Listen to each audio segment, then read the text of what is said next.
And so there's this unbelief that's running rampant through the Jewish people. They're demanding signs. They're demanding wonders. They want him to prove who he is. And Jesus has been teaching about the stewardship of possessions, of earthly things. And what he's teaching them here is that earthly things have their place to be used for the kingdom. And he wants them to understand that everything belongs to the Lord. If you have something, if I have something, it really belongs to the Lord. It's not ours. It's to be stewarded in a way that glorifies him. And that's what we'll get into as we walk through this passage.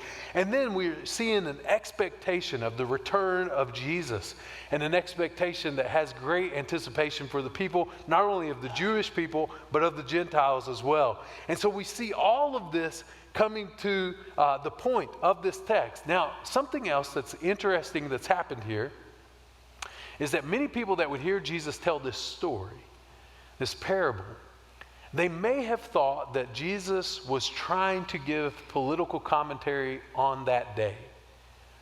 Because there is an account of Herod Antipas, who went to the emperor of Rome, and he goes to the emperors, Claudius and others, and he demands that his son Herod be made king of this area. And he goes through all this, and so he goes to Rome, and then he comes back and declares himself king, that he's been declared king. And now he has the rule and the authority, and he starts to execute that with great vengeance on people. Hence where we get the Christmas story where Herod has ordered the deaths of all the children, the male children under the age of 2.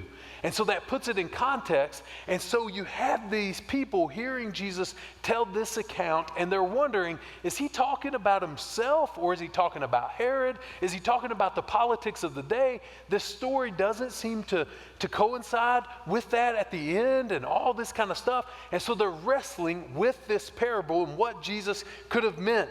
And all of these things come together as Jesus is teaching them, but he's pointing to himself as the King of Kings and a Lord of Lords.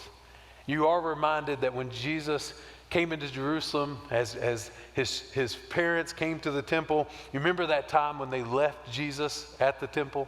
You remember they all leave, and the caravan of families leave from Jerusalem, and they leaving, and they realize Jesus is not among the crowd. And they go back and they rush back into town. And they're looking everywhere for Jesus. And they're searching for Jesus. And then they find him in the temple. And what does Jesus say?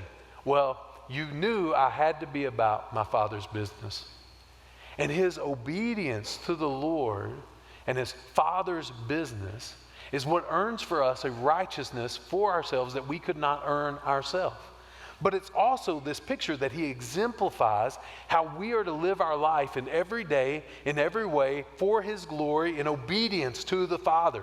And so what we're watching here is that Jesus is summing up all these themes from Luke 9 through 19 to help us understand how we are to live our lives, stewarding everything for the glory of God, and to understand that even though we expect him to come at any time, we understand that as long as he tarries, we are to glorify him in everything that we do.